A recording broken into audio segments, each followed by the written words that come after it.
Well, thanks again, Bart. Just to remind what I'm contending this evening, I'm contending that we must assess historical literature in view of the literary conventions in play at the time of writing.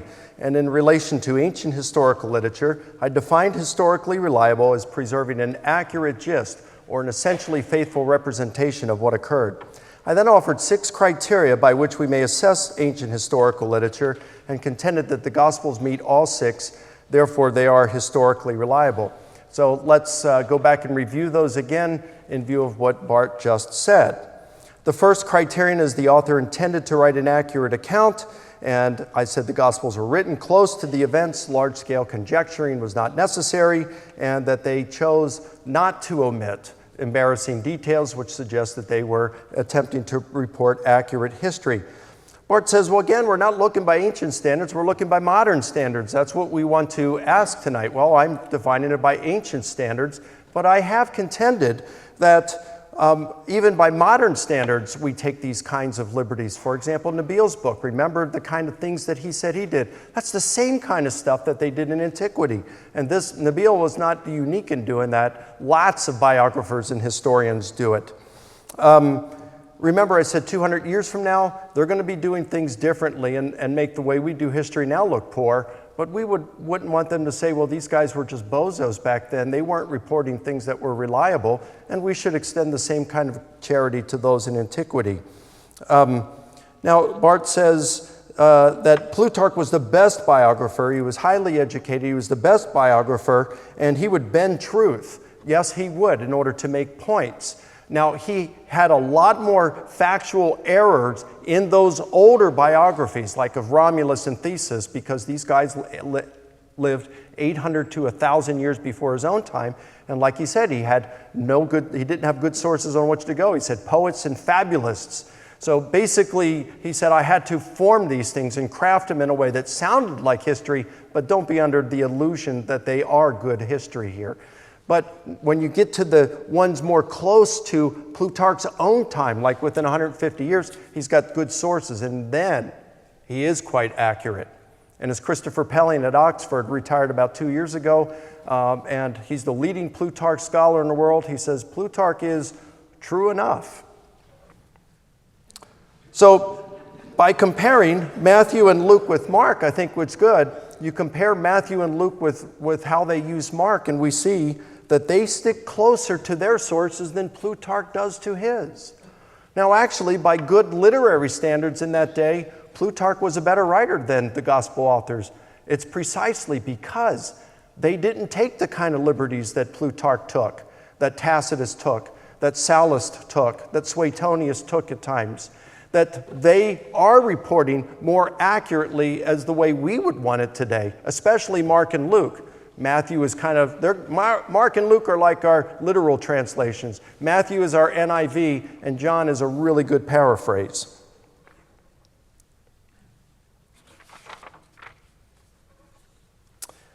Okay, so then we go on to the fourth one, where I said the author and his sources were capable of reporting accurate history. And he says, well, what about the Sermon on the Mount? Did I already deal with that one, the Sermon on the Mount? Okay, number 5, we can verify numerous elements reported by the ancient author, and I mentioned how many items in the Gospels, such as names, places, people, and many of Jesus' teachings and deeds can be verified. He says, well, this doesn't mean it's accurate overall. Well, I agree with that. But remember, I said the names, places, Jesus' deeds, and his teachings. You put all that together. Look, we just don't have anachronisms. It's not like they're talking about Mary and Joseph and Thomas and Fred. All right, these are all names that would have been common to Jews in that region, in that period. You go outside of Palestine, you got different Jewish names. So it shows that these authors were familiar with Palestine around the time of Jesus, and that points to reliability. It's not something that you would just look at in and of itself and say, that means it's reliable, but it sure points in that direction. It favors reliability. Number 6, no more than a very small percentage of items reported by the ancient authors are known to be false. And here he persists in talking about contradictions. He said, did I say that there are mistakes? No, I didn't. What I did say, and because I've got it, I was quoting from my opening statement, so I know I didn't say it. What I said was that there are about a dozen or so, a little more than a dozen, that items that are reasonably good candidates for being errors. Now, to be clear, are they errors? I don't know. Maybe they are. Maybe they're not. I don't know. But even if they are, what I said is, if they are errors, it doesn't really matter or look on the overall historical reliability of the text. You don't have to have 100% accuracy. My wife is excellent with her memory. Excellent. Better memory than me. But there have been a few times in our marriage when I know she's gotten things wrong. That doesn't mean she's not reliable. I'd also say on Facebook, some of us, probably most of us, are guilty at times of forwarding something that ended up being fake news. Now, if it's something that it's done on a regular basis, I'd say that person's unreliable. But once in a while you could do it. It doesn't mean a person is not reliable. He says, well, what about the genealogies in Matthew and Luke? Well, that these are conflicting. Well, number one, the authors are selective. Even some of the top evangelical Old Testament scholars out there will say that the genealogies are selective. They're only choosing certain generations that they want to put down. Moreover, Matthew is incorporating a rhetorical device called gematria, in which you assign numerical value to certain letters, like A is 1, B is 2, C is 3, etc. And when you look at the word David, Dawid, it has the numerical value of 14. Well, what does Matthew do in his genealogy? Very, very clear. He divides it into 3 sets of 14. And even in the third set, he even cheats by reusing the 14th one in the second set, Jeconiah, just so he can get his 3 sets of 14. So it's really clear that what he's doing here is an artistic device of gematria. He's basically saying Jesus is the son of David. He's the son of David. He's the son of David. He's the Messiah. He's painting a literary portrait of Jesus. It doesn't mean the genealogy is just completely invented. It means that he is crafting it in such a way that would artistically illustrate the point that he's trying to make. And I have no problem with that. He said, well, Peter denies Jesus. Did the cock crow once or twice? And who questioned him? Hey, these are discrepancies in the Gospels, no question about it. Plausible alternatives or solutions have been looked at this. I think the toughest one was the second person who was interviewing Peter there and saying, hey, you were one of him. And Peter denies it. Well, in Mark, it's the same servant girl. In Matthew, it's a different one. In Luke, it's a male servant. So what's going on here? I don't know. I mean, I could present a couple of different things. Worst case scenario, there's a tradition that people know, because there was eyewitnesses, that Peter was questioned 3 times in the courtyard of the high priest. He denied it 3 times, and they're trying to fill in the blanks, as any good narrative biographer or historian would do. It doesn't mean that the account itself is unreliable.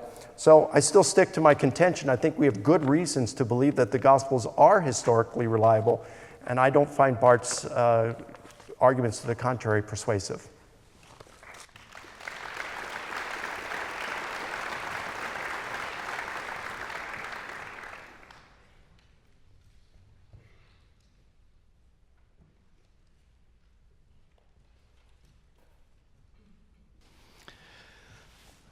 Okay, so we seem to agree there are differences in the Gospels that are discrepancies, and Mike doesn't want to go all the way and say that there are errors because he might have some explanations for them.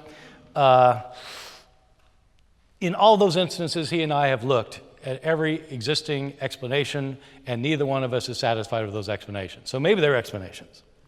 What I want to talk about is why there are differences in the Gospels. And here's a point at which we're going to disagree, in case you were looking for a point. Here's a point at which we will disagree. Mike contends that the Gospels are based on eyewitness testimony. I would like to know his evidence of it. They don't claim to be based on eyewitness testimonies. Matthew, Mark, and Luke, anyway, don't claim at all to be based on eyewitness testimonies. Jesus' native language is Aramaic. The disciples of Jesus were lower-class Aramaic day laborers who lived in a remote part of Galilee. They were not educated. At this time in ancient Palestine, the best study indicates that only 3% of the population could read and write. Catherine Hetzer, Jewish literacy in Roman Palestine. You can look it up and see the evidence. For all of this, you ought to look at the evidence, because it's the evidence that matters.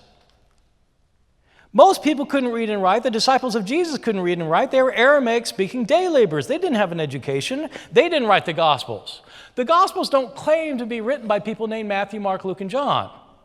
Those are names given to the Gospels much later. The first time they're attested as Matthew, Mark, Luke, and John is at the end of the 2nd century, 100 years later. Here's something worth thinking about. The Gospels are written in highly literate Greek. They're written in highly literate Greek by educated Greek-speaking Christians living 40, 50, or 60 years later. They weren't eyewitnesses. Where does Mark claim to be based on Peter's testimony? He doesn't. Where does Matthew say that he's basing his Sermon on the Mount on an eyewitness? He doesn't. These are people who have heard stories about Jesus. They're living outside of Palestine. They don't speak Aramaic. They're Greek-speaking people living somewhere else. We don't even know where. Rome, Antioch, Ephesus, we don't know. How do they get their stories? Well, how does anybody get the stories in Ephesus about things that happened in Palestine? They've heard stories that have been circulating around the Roman world until they come to them. They're writing stories that they heard in Greek, not in Aramaic. 40, 50, 60 years later, of course there are differences in the Gospels. Think about who wrote these things. Let me give you one example of the difference in the Gospel that actually matters. A difference, again, in the death of Jesus. The Gospel writers want to emphasize different things. And the problem with thinking that they're all accurate is that it means that you read one of the Gospels as if it's saying the same thing as another one of the Gospels, when in fact they might be emphasizing different things based on the different stories that they've heard. Here's the example. It has to do with Jesus' demeanor going to his death. What was Jesus' demeanor going to his death? How was he approaching his own death? In Mark's Gospel, Jesus is on trial before Pontius Pilate, and he's silent. Pilate can't understand why he's silent. Pilate asks him, "Are you the king of the Jews?" And Jesus says only 2 words, "Su leges." You say so. That's all he says. He's taken off to be crucified and doesn't say anything on the road to crucifixion. He's silent the entire way. He's nailed to the cross, and he's silent the entire time. Both of the people being crucified with him, both of the robbers being crucified with him, both of them mock him in Mark's Gospel. And Jesus is silent, doesn't say anything. You wonder what is going on here. Why is Jesus so silent? It's as if he's in shock. And at the end, in Mark's Gospel, Jesus says the only time in the entire proceeding, at the end, he finally cries out, "Eloi, Eloi, lema sabachthani." My God, why have you forsaken me?" And he dies. That's it. It is the most amazing account, gripping in its pathos, of a man who at the end feels forsaken by God himself and dies on the cross. As Mike has pointed out, Mark was one of the sources for Luke. Luke also tells an account of Jesus going to his death, basing his account on Mark, but changing it in places. And the changes he makes are significant. In Luke's account, while Jesus is going to be crucified on the road, he's not silent. He sees these women by the side of the road weeping. And he turns to them and he says, "Daughters of Jerusalem, don't weep for me. Weep for yourselves and for your children, for the fate that's to befall you." He's more concerned about these women than he is about himself. When he arrives and they nail him to the cross, he's not silent. He prays, "Father, forgive them, for they don't know what they're doing." While he's hanging on the cross, Jesus is not silent. He actually has an intelligent conversation with one of these robbers. One of the robbers mocks Jesus in Luke. The other one tells him to be quiet because Jesus hasn't done anything to deserve this. And he turns his head to Jesus and he says, "Lord, remember me when you come into your kingdom." And Jesus says to him, "Truly I tell you, today you will be with me in paradise."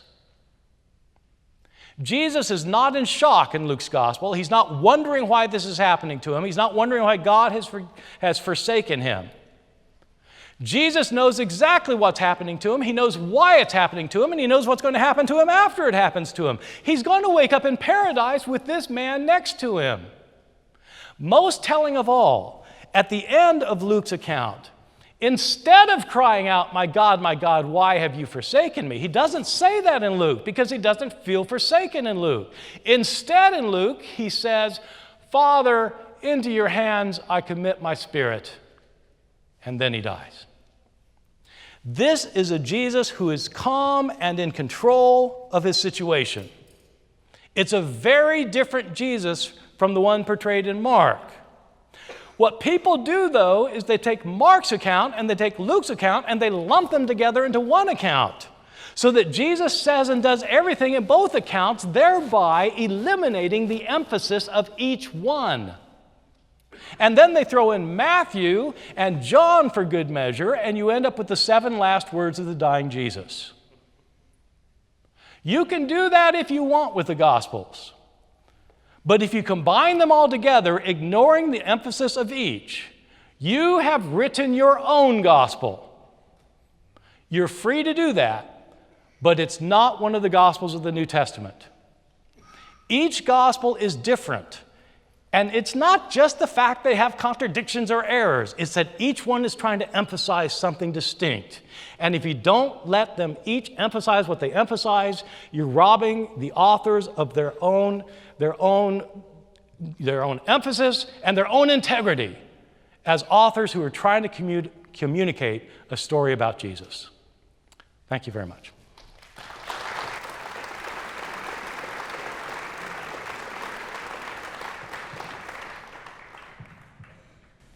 If you thought that was fun so far, we now move on to our period that we call crossfire, where I set these two guys against each other, and I'm going to somehow sit in the middle of this and try to keep it under control. In order to keep this from turning into a free-for-all, I think it would be fair if, in this next 10-minute portion, Dr. Licona, you pose questions to Dr. Ehrman, and Dr. Ehrman, you answer. For 5 minutes, you pose questions, and then we can switch over to Dr. Ehrman. Does this seem fair? Sure. Okay. Dr. Licona, please pose your questions. Okay. All right, Bart, you said there in your second rebuttal that the disciples could not have been the gospel authors because they weren't educated. The gospels are written in Greek, but the disciples would have been spoken in Aramaic. So I think of Cicero, one of the most highly educated people in the late Roman Republic. And even though he was so educated, and we've got lots of letters that he's written and essays that have survived, yet there's one occasion when he's writing to Tiro, his amanuensis, his secretary, his scribe, and he says, "Antony was over for dinner and he asked me to read something," and I said, "No, I can't because Tiro isn't here and he makes me sound so much better." And we know that Paul used scribes as well on several occasions. In fact, in Romans 16:22, it says, "I, Tertius, who wrote this letter, send you my greetings." So we know that, since that's the crown jewel of Paul's letters, that these secretaries of Cicero and Paul probably did a whole lot more than just taking dictation. They did some major editing as well, and then Cicero and Paul would have signed off on it. So if that was good enough for people like Cicero and Paul, why is there such a problem thinking that the gospel authors were the same thing to some of the disciples? Why is it a problem that, let's say, John, if he's illiterate, that he just had an amanuensis, a scribe, write this stuff down and kind of do the editing? Or, if it wasn't John, number one of Jesus' disciples, the same kind of stuff with Matthew and this, and maybe Luke was someone who collected these testimonies, and if he didn't write it himself, then maybe he had a scribe or something, and same thing with Mark. I don't see what the problem is there. Okay, yeah, happy to address that. About 5 years ago, I got really interested in the phenomenon of secretaries in the ancient world, and I looked up every reference that exists in Greek and Latin sources that I could find. There is no evidence of anyone at any time, to my knowledge, dictating an account in one language to be translated into another by a secretary. I don't know of a single instance. And the idea that secretaries are seriously rewriting what is dictated to them appears to be without foundation. As you know, Randy Richards wrote a book on secretaries, and he couldn't find any evidence of that. Well, we couldn't find any evidence of what? Of secretaries. There's only 2 examples in all of antiquity of a secretary who actually composed something for someone else. Well, we're not saying they composed like the gospel for someone else. It's like they did it. I'm not saying a pseudonymity here. I'm talking about that someone like, well, I would think Romans probably happened that way with Paul. Paul dictated Romans. Dictated it, and that's all Tertius did. Yes, that's what secretaries did. They wrote down dictation. Oh, come on. Well, you got Cicero here that says, no, that's not the case, that he relied on Tiro to make his stuff better. I give a detailed analysis of all of that. I know you did. I read the stuff. Counter forgery, so it didn't happen. So, but just take John, for example. So if somebody wants to say that, that John, the son of Zebedee, told somebody what happened and then somebody wrote it down. So once again, as with everything, I want to know what would make you think so. In other words, what about the Gospel of John makes somebody think that that's what happened? The Gospel of John, first of all, never mentions the name John. True, John but none of Plutarch's lives mention the name Plutarch. None of Plato or Porphyry or Galen mentions his name. Plutarch doesn't write a life of himself. The Gospel of John is about Jesus in relationship to his disciples. John is if John was a disciple for the Gospel of John, he'd be in the story, but his name never appears. So what does one make of that? I mean, in other words, I'm not concluding anything. I'm just saying that if John is such an important figure who wrote the Gospel of John, you'd have to say, well, he's so humble, he doesn't mention himself. Do you believe that John was one of the disciples? Yes. Well, then how the name John doesn't appear in the Gospel of John? It's probably the beloved disciple. Oh, well, as you know, I happen to be with the minority of scholars that think John, the son of Zebedee, wrote the Gospel of John. Yes, that is a minority. John, the son of Zebedee, was a fisherman in rural Galilee. Yeah. He would not have had an education. Well, no, I think he would have had an amanuensis, a scribe, and that wouldn't have been a problem at all. Well, but I mean, how is somebody supposed to think you're just not making that up? I mean, what's implausible about it? What's implausible? Because we have no evidence of anybody in the ancient world dictating an account in one language to be translated into another. Okay, so if you see me right now, and then tomorrow I come in, my hair's a whole lot shorter. You didn't see me get a haircut, but you can infer it. We've got stuff from the early church fathers, multiple accounts that talk about the authorship of these Gospels. And whether you like my evidence, at least I've got some evidence here that I'm presenting of whose. Okay, give me some evidence from John itself that is composed by John the son of Zebedee. I can't from John itself, but I do from the early church fathers who say it. Okay, who's the first church father? All right, wait a minute. You could say the same thing about Plutarch and say, give me some evidence that Plutarch wrote any of those biographies that's evident in the biographies. Of course. That is a question. That's a question for That's a question for every author from antiquity. Did this person write it or not? But Plutarch doesn't claim to write them in any of the 50 surviving biographies, but nobody questions it. We still have good external evidence. Classicists question every author from every book from antiquity. They question Plato, they question everybody all the way up. It's a question for every author. But nobody seriously questions whether Plutarch wrote those 50 biographies. So let me ask what the evidence is that John wrote it. Again, you say that there's no evidence from the gospel itself. You say, well, there's evidence from the church fathers. Okay, who's the first church father to say that John wrote it? Well, that would probably be Irenaeus. Okay, when was Irenaeus living? Probably 170, 180. Okay, it's usually dated to 185. When do you date the Gospel of John? Probably 90 to 95. Okay, so 90 years later, you have one person who says it was John. Yeah. And that'd be the same as what, 1950? Yeah, with having no record of it until now. What do you mean, until then? Well, there are other church fathers who know about the Gospel of John. Sure. They don't say anything about John writing it. Well, that's an argument from silence.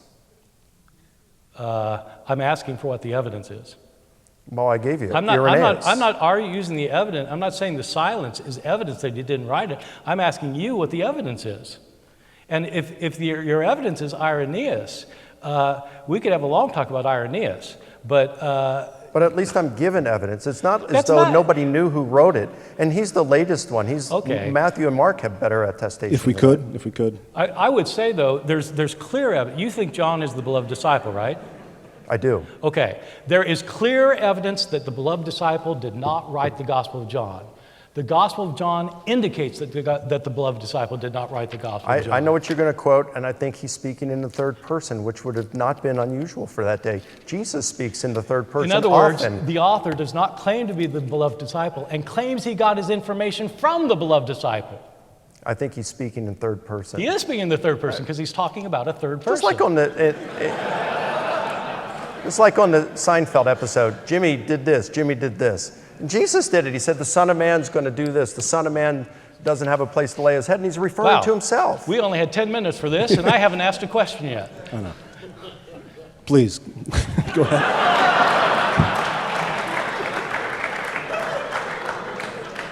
We can go on. Okay, so Mike, you do agree that there are things in the Gospels that are not accurate as related. You don't think the zombies thing happened? Yeah, I mean, if we're going to say that every single word happened precisely no, I'm not asking in that. a legal transcript, no, I'm not asking it that. didn't. I'm just asking, do you think there are things in the Gospels that are not accurate? I don't know. I gave you some candidates that I think they may be incorrect, but I would say the same of Plutarch. Do you think that the zombies happened? I don't think if we had been there, we would have seen the zombies. Okay. I think that is a rhetorical literary device going on. Do you think there are other things we wouldn't have seen? So give me an example. I'm asking you for examples. Is that the only thing in the Gospels that you think is not accurate? I didn't say it's not accurate. You're putting words in my mouth. Wait. If I said 9/11 was an earth-shaking event, you could say, well, that's not accurate, Mike. And I'm saying, you're missing the whole point. Right. So I'm trying to get my mind around this. So when Matthew says that the dead came out of the tomb and walked around, you're saying, no, that didn't really happen, but you're saying it's not inaccurate. I'm saying it's the same kind of genre there as Peter at Pentecost when he's referring to Joel chapter 2 with young men having visions, old men having dreams, and Joel chapter 2 talks about the sun going dark and the moon turning into blood. No, I don't think that they thought the sun went dark, the moon turned into blood that day. I think they're using this as poetic, apocalyptic kind of imagery. I'm just getting a little frustrated because I'm not getting a direct answer. Well, I'm trying to give you, I think you're mixing genres here, and it's not fair. What's the genre of the zombies? I think that this is apocalyptic kind of symbolism that's put in there. Just like when they talk about eclipses of the sun and comets in the sky on many of these occasions, that we can show that these eclipses of the sun didn't happen, but the comet was actually there. They would mix these portents in order to highlight the intensity and the meaning behind the event. Okay, I don't know what you're talking about. So, right. Well, keep reading my book. No, okay.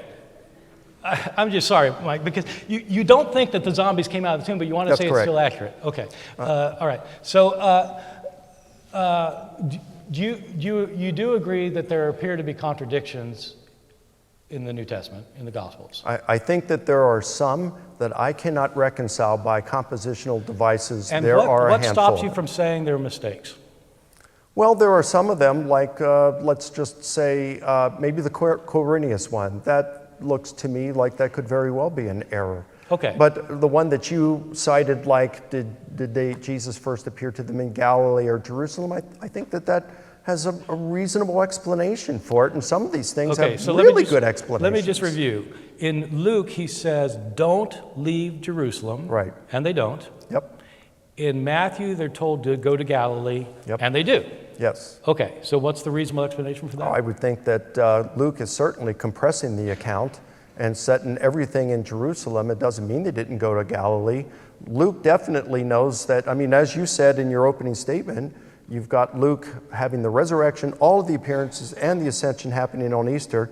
But Luke obviously knows it happened over a longer period of time because in his sequel, the book of Acts chapter 1, he says that he appeared to them over a period of 40 days. Wait, Mike, I'm just confused here. Luke says, don't leave Jerusalem. They don't leave Jerusalem. They're there until the day of Pentecost. But you're saying that he thinks they did go to Galilee? Yeah, why couldn't it be that he is compressing the account? Like, for example, I think that first appearance probably happened in Galilee, but Luke situates it in Jerusalem there when you compare the two accounts. He's talking about the same one, and he's putting everything. You can just stop right there. So the appearance was in Galilee, but Luke says it was in Jerusalem. And you think that that's accurate? Yeah, he's compressing the account. I see what he's doing. There's no problem there. He's compressing the account for economy of time or space, and then he's wanting to emphasize Jerusalem as probably the headquarters of the church. What would make it inaccurate? He appeared to them in Africa. But why couldn't you say he appeared to them in Africa? Well, if he did, that'd be fine. But if he's doing a compression here, time compression. He's not compressing time, he's compressing places. Yeah, one says he did not appear to them in Galilee, and the other says that one says that he did not appear in Galilee, the other says he did appear in Galilee. No, one says he appeared in Galilee, one says he appeared in Jerusalem. They don't leave Jerusalem. Because so how could they see him in Galilee? Because Luke is compressing the account and he situates everything in Jerusalem. Yes, he does. He obviously knows that, but he has it all on Easter, whereas, again, Acts chapter 1, he's obviously knows that he was there for a longer period of time. Yeah, in Acts 1, he's there for 40 days with them, and where is he? He's in Jerusalem. Yes. Well, no, it doesn't say. Yes, it does. It doesn't say that he was in Jerusalem the whole time. He ascended from the Jerusalem area on the Mount of Olives, but it doesn't say he was there the whole time. Okay. I see no reason why he couldn't have gone to Galilee in the meantime. Except he says stay in Jerusalem. Yep, and he could have said that after they returned from Galilee. All right, look, we're just arguing about these nitty things. Look, I'm willing to admit that there are some potential errors in the New Testament. I just don't think that's one of them that's easily accounted for by compositional devices. So my final question, this will be quick. How many errors would it take before you would agree that they're inaccurate? I don't know a number, but as I said, if someone on Facebook, or let's say your wife, that she has said some false things over time, but she is by and large very reliable, I'd say she's a reliable source, even though she gets things wrong once in a while. What's the number of things? What's the percentage? I don't know. But if it's small, I have no problem saying it's reliable. We're not asking if it's inerrant. We're asking, is it historically reliable? Yeah, well, okay. So if I go to MapQuest tonight to try and get someplace, and I know the MapQuest is wrong 10 times, 20 times out of the last 100 that I've asked, I'm not sure I'm going to trust it. That's a good point, but that's the degree of precision that we expect out of something like a map. The debate is, are the Gospels reliable? But they're not maps, they're biographies. They're not, and biographies change the facts in order to make their emphases. And that's why this is my favorite part of the debate. Good. Thank you. All right. Thank you.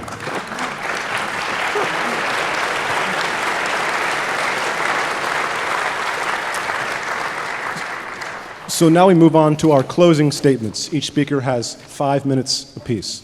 Dr. Licona, your closing statement.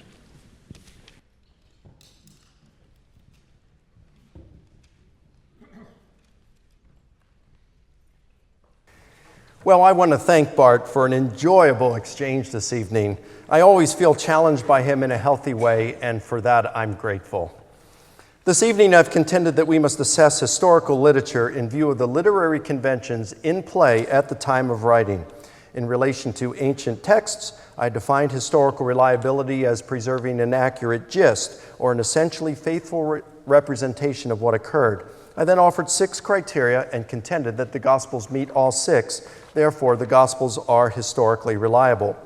Bart appealed to differences, the contradictions. Now, I understand the differences as resulting from compositional devices, by and large, that were common to the literary conventions of writing in that era.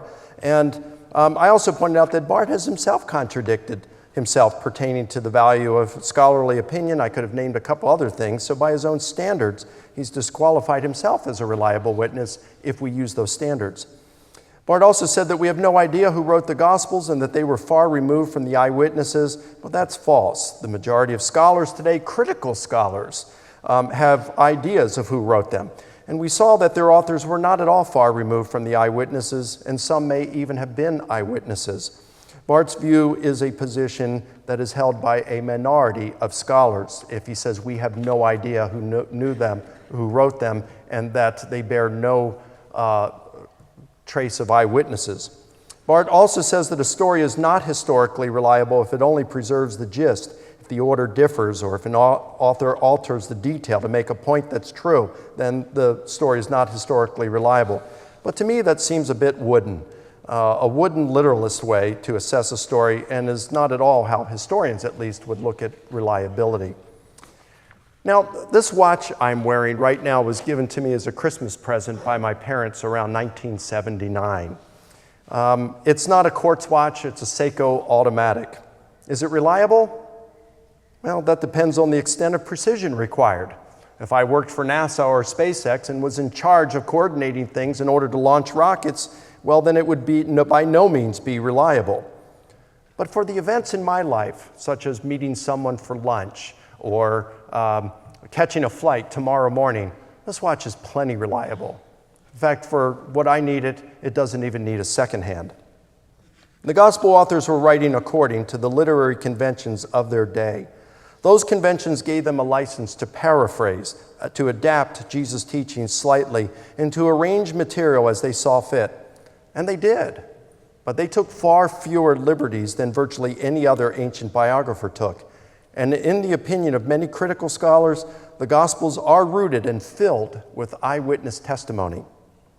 Moreover, if we follow Bart's concept of historical reliability, we'd not only have to reject the Gospels as being historically reliable, but also virtually all ancient historical literature. Now, not everyone is as interested in these matters as Bart and I are, and of course that's fine. A far more important matter is whether Jesus rose from the dead. After years of focused investigation of the historical data, I'm quite confident Jesus' resurrection is an event that occurred in history. And if it did, God's message or Jesus' message of God's love for us is something we can hold with confidence. I'm sure Bart will agree with me that Dale Allison is one of the very finest New Testament scholars in the world today.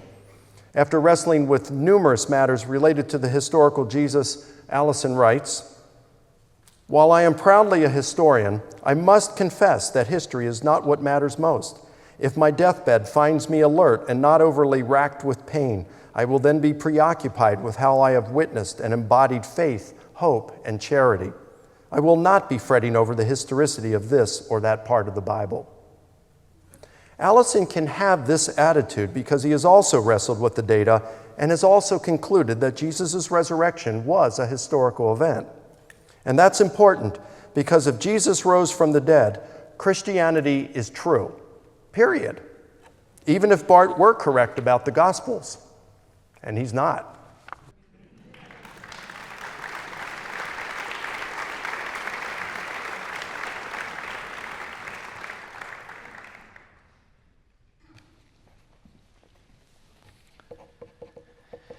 Well, yes, and I want to thank all of you for coming, and Mike as well. I always enjoy these back and forths, and they tend to get rather lively on occasion.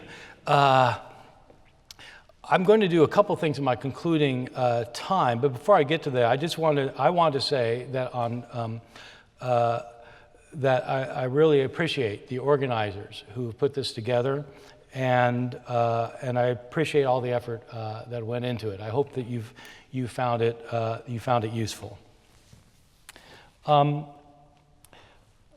a couple points, Mike and I are simply going to disagree. We're going to disagree on what is factual information.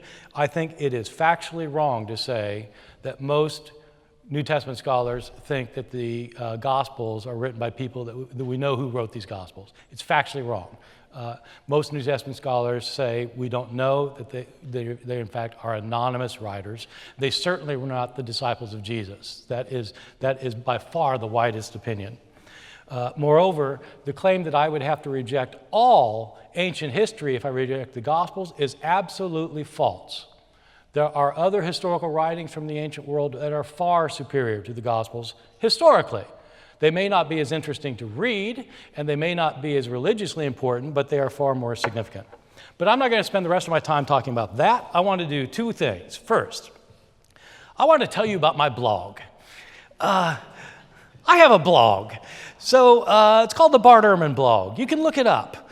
I post 5 or 6 times a week, 1,000 words a day, on everything related to early Christianity, the historical Jesus, the Gospels, the writings of Paul, the Apostolic Fathers, the books that didn't make it into the New Testament, how we got the New Testament, all the way up to the conversion of the Emperor Constantine, 5 or 6 times a week. And people make comments. I answer all the comments. I mean, like, this goes on. So every day, and you could belong to this blog.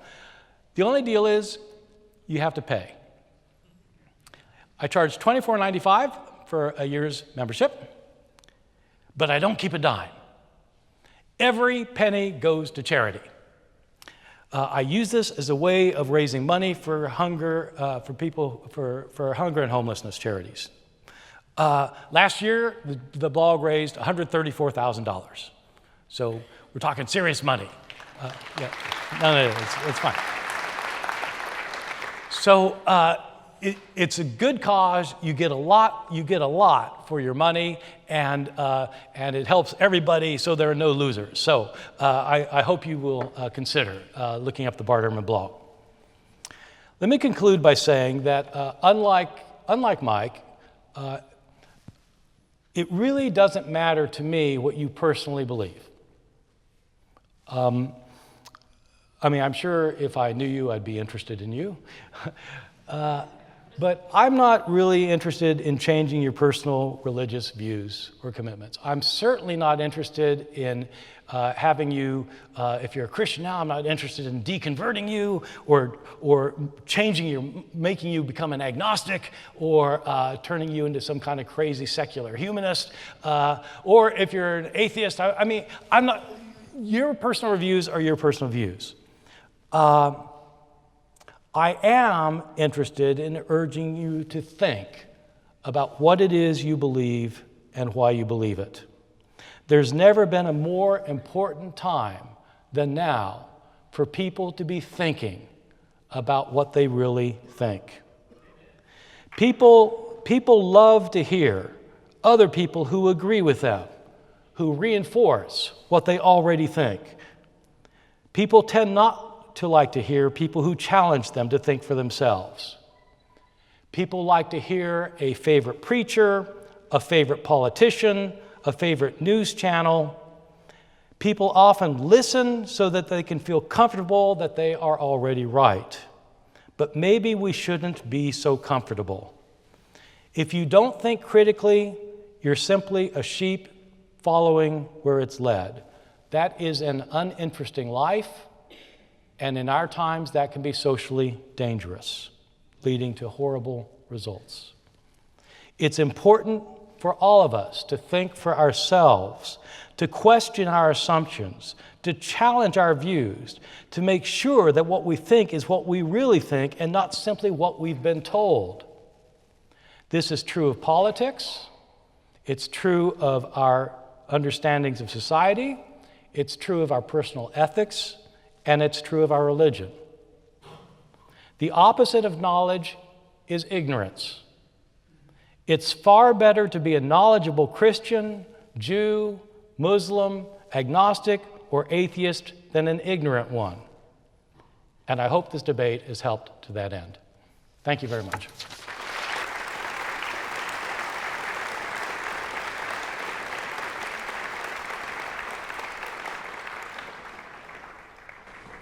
We now move on to our final portion. It goes on after this, the question and answer portion, in which the audience members can line up on either side of the aisle here.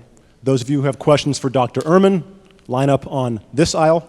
Those of you with questions for Dr. Licona, line up over here. There are microphones in which you can pose your questions. We encourage you to ask questions. That is, we want you to have the courage to get up and ask your questions. But I would give you this piece of advice. You are asking questions and not delivering sermons. So perhaps brevity is in order.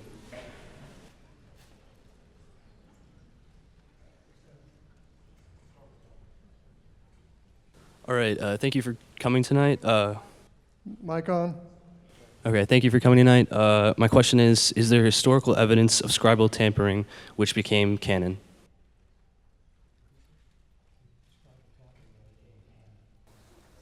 Describe the what that became? The tampering. Describe the tampering that became canon? Is there evidence of scribal tampering that became canon? Oh. Scribes that changed the text and became canon. I'm not clear on. No, he means like the scribes add things to the text that became part of the canon. Oh, sure. Like the ending of Mark chapter 16, verses 9 through 20. John, chapter 7, verses 53 through 8:11. There are a few other places, and yeah, they got included in there, and they're in many Bibles today. But I think scholars are right to point out that these were not in the originals, and so therefore our modern translations typically have brackets around them, and with a footnote at the bottom that says these do not appear in the best manuscripts. And in fact, a lot of the Greek texts don't even include them.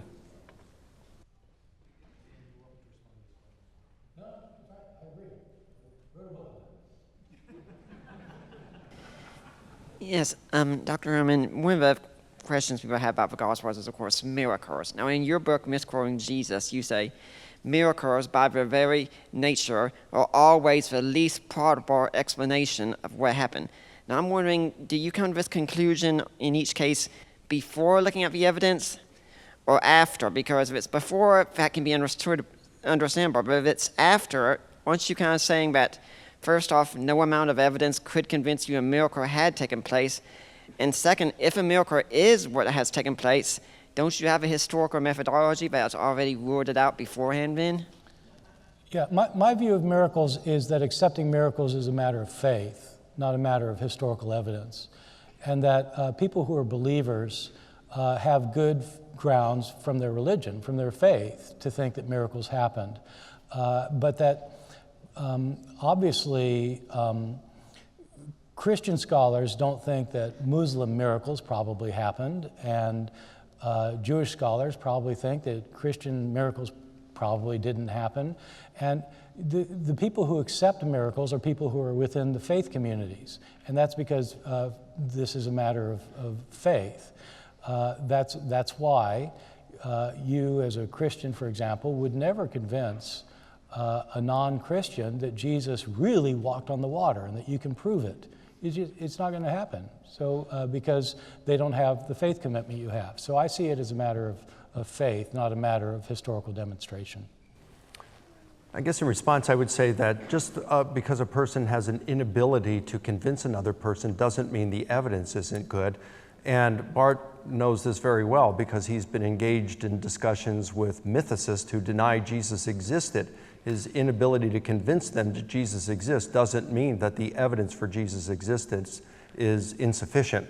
When it comes to a miracle, I would say that if we have sufficient evidence that the event in question occurred, and if it's practically impossible for that event to have occurred by natural causes, well, then we're safe to, in fact, we're reasonable to infer that it happened by a supernatural cause. Now, as a historian, I think we could show that Jesus rose from the dead, but I don't think that as a historian, I can show that it was God who raised him. Now, I do believe that it's a reasonable inference that God raised Jesus from the dead, but how could I show that it was God that raised him? But I do think we have sufficient evidence to show that he was raised. Could you just say what the alternative is to God raising him? Well, it could have been anything. It could have been an alien from a parallel universe doing a Ph.D. experiment that had to convince people that he was God in order to get it. I mean, I'm convinced. Yeah, but see, the thing is, it's irrelevant. If there were no other explanations but God, well, that's all the more reason to believe God did it.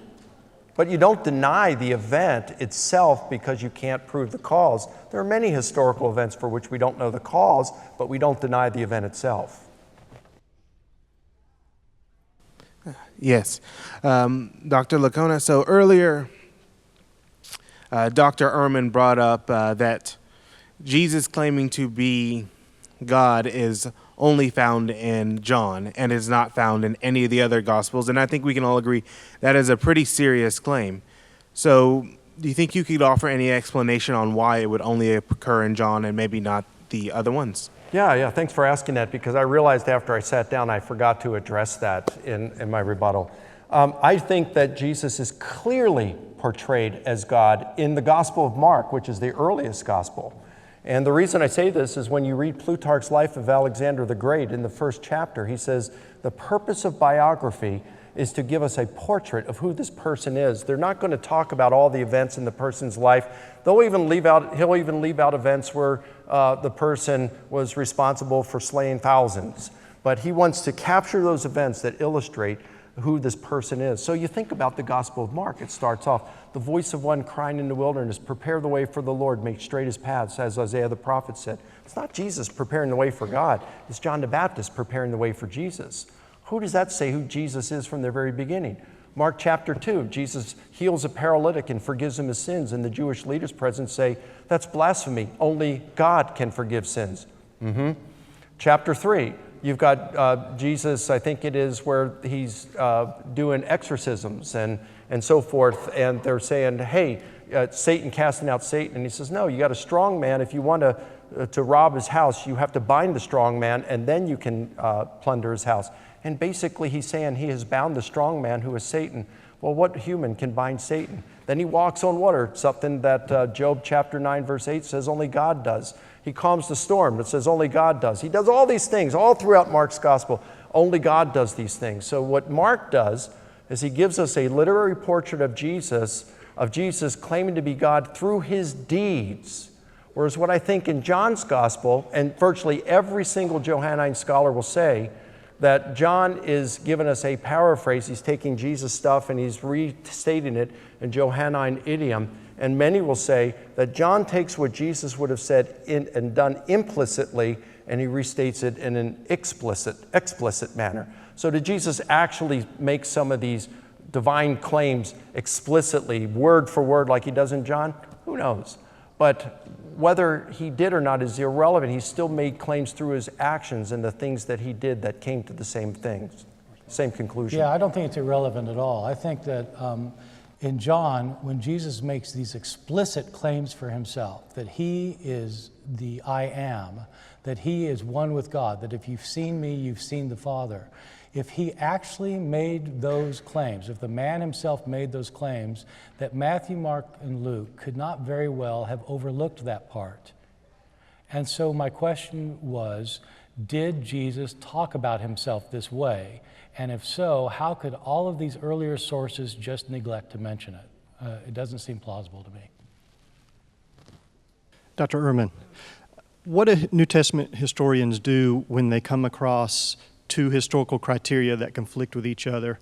And the example that I'm thinking of is Joseph Arimathea and his role in Jesus' burial. It meets the criteria of multi-attestation, but doesn't meet the criteria of historical plausibility, since we know that Romans did not take people off the cross. Yeah, no, it's a great question. And you know, it goes to the very heart of what it means to be a historian, which is to establish what probably happened in the past. Doing history is not like doing science, where if you're doing an experimental science, you can prove things by repeating the experiment time after time after time, and when you do that, then you establish a high level of probability that if you do the experiment again the same way, it's going to come with the same result, and so you've proved what the result's going to be. And with history, you can't do that because you can't repeat the experiment. And so you have other kinds of evidence that you use, other criteria, as you're saying, and often these criteria are in conflict with each other, which is why you have so many historians who disagree on so many fundamental things, because they're weighing the evidence differently. And so that kind of gets to the heart of everything I've been trying to say, is I hope everybody weighs the evidence. And just kind of see, and you have to balance it. And so with Joseph of Arimathea, I mean, most scholars would say, well, the evidence is pretty good, and others would say, well, that's not so good. And so you have to make the decision then. The only thing I would add, I would challenge the thing that you said about the Romans leaving people on crosses. That was the standard throughout the Roman Empire. But according to Josephus in Jewish War, Book 4, Section 317, he mentions that just a few years before the destruction of the temple in Jerusalem, so we're looking probably around the year 67 or 68, that he says that the Romans had hired some mercenaries to come in, and they killed some Jews, and they didn't allow for them to receive a proper burial. And the Jews in Jerusalem were really infuriated about this because it said it was their custom. The Romans allowed them to remove the crucified and the condemned and to bury them prior to sunset. That would have been in accordance with Jewish law. And through the about 1,000 ossuaries that have been bone boxes discovered in Jerusalem that were dated from about 30 BC to 70 AD, we see that this was a custom that the Romans allowed them to do. Wait. The ossuaries? What? The ossuaries aren't evidence that they took the bodies off the cross. They were evidence that they allowed people to receive proper burials. Not crucified people. Well, yeah, what about Yehohanan? Discovered in late 1960s. Okay, we have one evidence of somebody who was crucified. Yep. Okay, how long was he left on the cross before they took his body off? Who knows, but it was... Exactly! Oh, wait a minute, whoa. Who knows? But Josephus, what evidence is there? Josephus says that they were removed... You said archaeological evidence. You said thousands of ossuaries, and I'm saying, what are these thousands of ossuaries you're talking about? It shows There's no that they archaeological gave them evidence. they allowed proper burial. Okay, What? I got you. How? All right, you're right there. All right, so Okay. we got one that allowed a proper burial for a crucified victim, of which I'm aware there, okay? But we don't know how long it took for them to bury him. Josephus... No, Hold on a second. You're talking about Yohanan. You're not talking about Josephus. All right, let me go back to Josephus for a second, Is there that because that's where my point is to be made.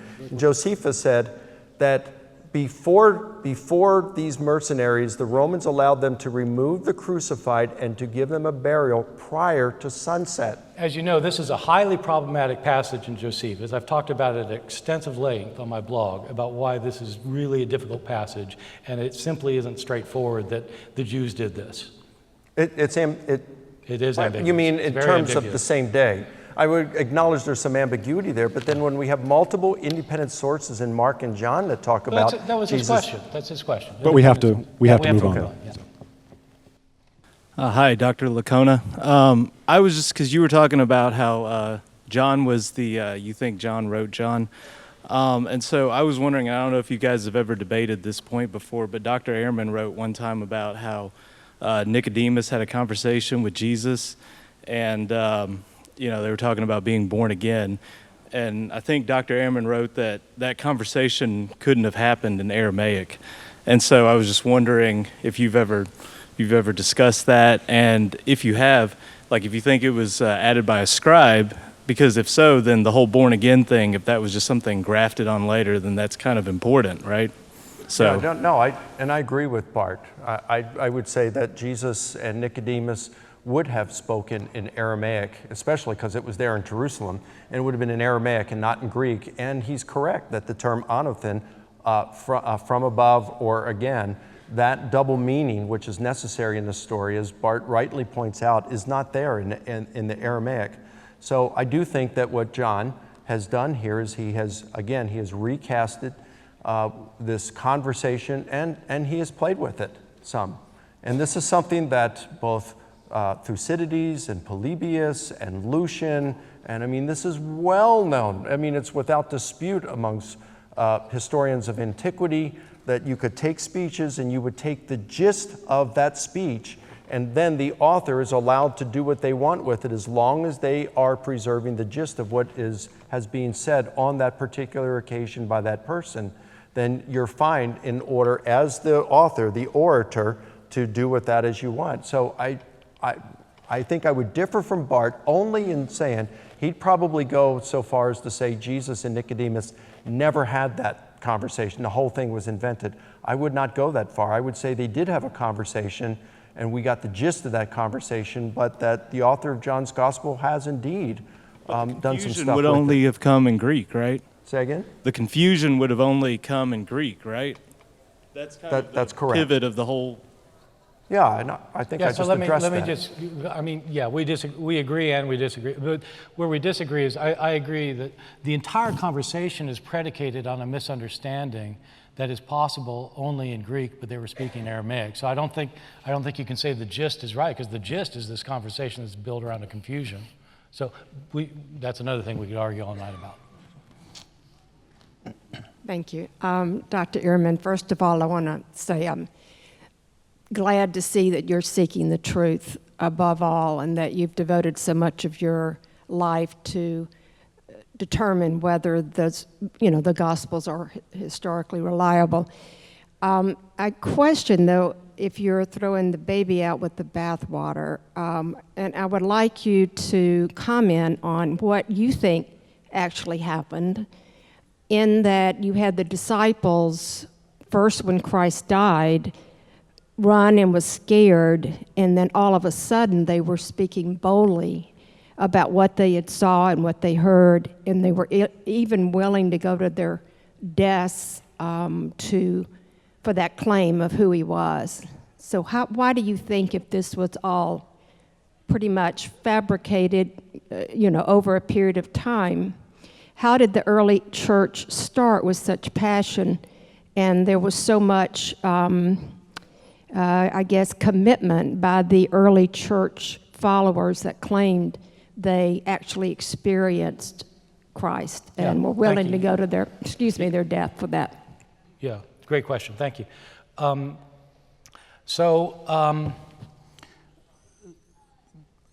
I talk about this in several of my books. The one I talk about the most is in How Jesus Became God, where I think that what happened is some of the followers of Jesus believed they saw him alive after his crucifixion. They had visions of him. If you're a Christian, then you think they had visions of him because Jesus appeared to them. If you are not a Christian, you think they had hallucinations. They saw something and they were convinced that Jesus was raised from the dead. And that's what started it. They convinced other people who convinced other people who convinced other people. Most people who were being convinced, of course, didn't see anything happen. They heard the stories about what's happened, just like there are 2 billion people in the world today, none of them who saw the resurrected Jesus, but they heard stories about it. And that's what happened in the early church. So I think they saw stories about it. They heard stories about it. I don't think we know how many people had visions of Jesus. I don't think that we know, I don't think we do know that they were willing to die for it. We actually don't have any traditions about how the disciples died until over 100 years later. So this idea that people always say that, they wouldn't die for a lie, we don't know how. I mean, how did the disciple Andrew die? We have no idea. Bartholomew, how did he die? We have no idea for most of these. We don't even get legends about Peter until the 2nd century. So what I would say is that they were convinced, and is on the basis of visions that they had. And if you're a Christian, it's because you think that they really saw Jesus. Could someone close that back door? There's noise coming in. Yeah, I would like to just respond when he says, we don't have anyone that's testifying that they were dying the disciples were dying until over 100 years later. Well, you've got John, who's writing in the 90s, and he mentions the death of Peter, it seems like in chapter 21. But he doesn't say that he was martyred. Oh, he does say, okay. Okay, so that's pretty early. You got Clement of Rome writing around the same time, and he talks about the deaths of Peter and Paul. You have Luke in the book of Acts that talks about the death of Stephen, and that all these other disciples at least were willing to suffer and go to their deaths. I'm saying that we don't know how the 12 disciples died. Paul wasn't one of the 12. Stephen wasn't one of the 12. Peter's the one that's mentioned, and James in the book of Acts. James, the son of Zebedee. That's it. So you believe that the whole Christian movement started because some people saw some visions and told others, and it spread. That's what the New Testament says. Yeah, that's what happens in the New Testament. The empty tomb doesn't convince anybody in the New Testament. It just makes them confused. It's because they had visions of Jesus, they saw Jesus, that they were convinced. And so I think that that's probably right. Some of the followers of Jesus probably had visions of him after his death. Yeah. Hi, thank you so much for a great debate. My question is, how do you think Jesus viewed his own scriptures, the Hebrew Old Testament? Would you say that again? How did Jesus himself view his own scriptures as, historical documents? Did he build his faith on them, believing that they were accurate down to the detail? And if not, You're why talking do you about, think, like, how did he view the Old Testament scriptures? yeah, like the David or something? Did you think that they were some myth, a lot of literary devices, or do you think they were, accurate down to the detail? And if he didn't, why do you think Christians seemingly build their faith on a higher standard than Jesus did? Yeah, well, good question. I think it's hard to tell specifically everything and really get it down to split hairs over exactly what Jesus thought about scriptures. But obviously, if we look at motifs throughout the Gospels, and he relied on the scriptures and quoted them. He quoted them when he was in trouble. He quoted them when he was being tempted. He quoted them when he was on the cross.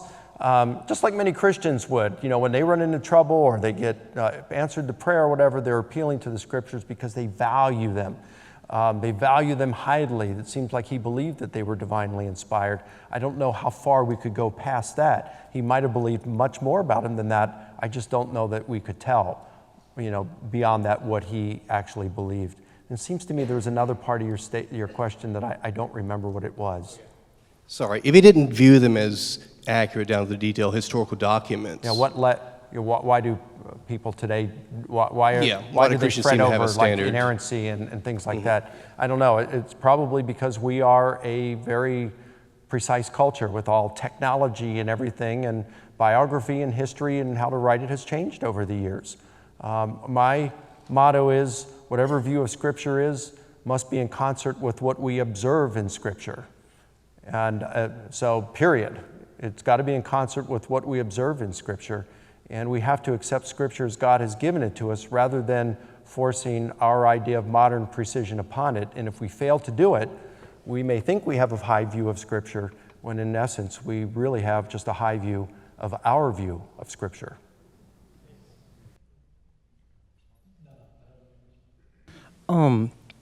In your comparison between the two accounts of Jesus' crucifixion, you said in one of them he felt forsaken by the Father by crying out, my God, why have you forsaken me?" But did you consider that Psalms 22 starts out with that, and given that he was a rabbi, or considered a rabbi by most people, by the end of Psalms 22 is saying how it would be, people would be praising God rather than feeling forsaken. Why would you come to the conclusion for? Yeah, great question. So the cry of dereliction, as it's called, is often interpreted that way, that he's quoting the first part of the psalm, but he wants you to think about the end of the psalm. And so at the end of the psalm, God intervenes and God's on his side, and so he feels confident in God, and he expresses that confidence at the end of the... And I don't agree with that reading of it. Of course, that's a common reading of it. I know about the reading, but I think that it misunderstands what Mark is trying to say. Because I think if Mark wanted to say that Jesus was feeling confident in God, he would have quoted a different part of the psalm.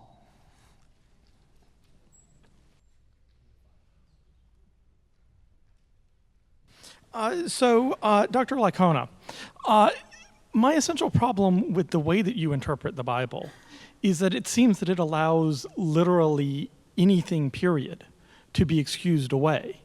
I mean, earlier in the debate, I can't remember the exact details, but you were asked what it would take to convince you that you were wrong. And there was an example, I think, given of if it had said that Jesus had told them in like Africa or something. Why couldn't you, if it had said that, if the Bible said that the conversation took place in Africa, why couldn't you just say, well, that was intended to illustrate how far away they were from some particular city? If it said that Jesus rode to the moon on a winged horse, why couldn't you just excuse that away, saying, oh, well, that was intended to just show that Jesus was very powerful? What on earth could you ever put in anything using your method of interpretation that you couldn't excuse away? Yeah, fair question. Well, first of all, when I said appearance in Africa, it was in relation, why Galilee or Jerusalem? I just said that. If I had a little more chance to think about it, I might have said something a little bit differently. If all of our Roman records, let's say Suetonius and Tacitus and some others, said the prefect of Judea around the year 30, time of Jesus and his crucifixion, was Albinus rather than Pontius Pilate, well, then we might say that something was in error there. Or if we said that Caesar, instead of Caesar Augustus at that time of Herod the Great, that it was Tiberius Caesar, well, then we'd have a problem there, wouldn't we? Some of the Islamic literature has those kind of problems, but we don't have that kind of problem. Now, if you want to know, what would it take to disprove some things? Well, I mean, if we discovered an ossuary, a bone box, and it contained the bones of a crucified victim, and there was some papyri inside written in Greek, and it said, "We fooled the world until today," and it was signed by Matthew, Mark, Luke, and John, I'd say, and we could compare that and do a DNA analysis, and let's say it matches up with the blood on the Shroud of Turin, and so we know that these are the bones of Jesus. He didn't rise from the dead. I'd have to give up Christianity. I'd have to say that the resurrection never occurred, and that I've just looked at the evidence and it's led me in a bad direction. So there are a number of things that could convince me I'm wrong. Yeah, I don't know. I mean, the thing about Africa is that I think what you would say is that it's been compressed. And so I'm not sure. I mean, it does seem, I think I agree with the gist of what you're saying. The gist is what matters. And I think the gist of what you're saying, I kind of agree with. I think that it'd be very hard to find evidence that would change your mind. But you do agree. Well, I did acknowledge there are over a dozen items in the Gospels that have a reasonably good chance of being mistakes. Yeah. But you would acknowledge, given what Luke says in Acts, the 40 days, and that in Luke 24 he presents everything occurring on Easter Sunday, you would agree that Luke compresses the account in the Gospel, right? I'm not the one who has a problem with compression. Because okay, I don't either. So what's our problem? I know you don't, here? but I don't think the accounts are accurate, and you do. But they're inaccurate in your mind because he compresses. Of course it's inaccurate. Okay, well, I guess that's just a different way of viewing reliability. Do you mind if I ask two questions or just I'm sorry, one? I can't hear you. Just one. Okay. So you said that because the 12 disciples were speaking only Aramaic and they didn't have a lot of knowledge, shouldn't Paul be the connection between Aramaic and Greek because he is a Roman citizen and he talked to the disciples and they did understand him and they did respond back? So when he did on his mission trips through Acts, the 3 mission trips, shouldn't he already gotten some Greek followers with Barabbas over in Greece because he did eventually get there? And then he did go to Caesar because he did appeal to Caesar, and that would make the connection that, the Gospels can be written in Greek because of that. I'm sorry, I got lost in there. Are you asking whether the disciples might know Greek or not? Or are you saying that Paul might know Aramaic? I'm saying that isn't Paul the connection between the difference between they can't write in Greek because they don't know Greek and they're not well educated enough to read and write. But yeah, Paul. Yeah, but Paul wasn't from Galilee. He's from some Greek-speaking city outside of Galilee, so he speaks Greek. But yet, shouldn't he be able to speak, understand the disciples because there is conversation between the two? We don't know how they communicated, Paul and the disciple. I mean, some people think Paul knew Aramaic, but I kind of doubt that. And so we don't know how they communicate, whether they had interpreters or we just don't know. Yeah. Yes. Okay, my bad. I was just curious, for a specific example, how you would deal with some of the things that seem to be discrepancies or differences in an account like the calling of the first disciples, where in the Synoptic Gospels, how there seems to be a set way in all of them of how Jesus did it, where and how, but then in the Gospel of John, he seems to go about it a completely different route, giving a completely different narrative. Yeah, good question.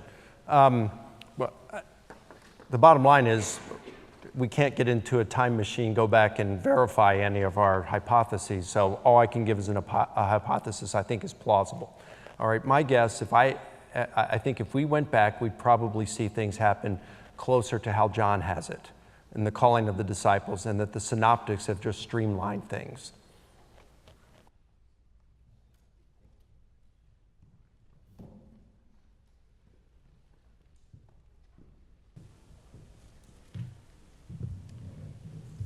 Right. Our evening, unfortunately, is drawing to a close, but I don't want to let you leave without giving a couple of plugs for our hosting groups. Please look up and consider joining the KSU History Club. You can go to the Owl Life website, KSU website, or you can go to Facebook and look up KSU History Club. Likewise, Ratio Christi is hosting another event next Wednesday, February 28th, when philosopher Dr. Richard Howe will be giving a talk followed by a Q&A on the topic, Did the Da Vinci Code Get It Right? In Social Sciences Building, room 3028 at 7:30 p.m. Everybody, thank you for coming, and let us thank our speakers one final time.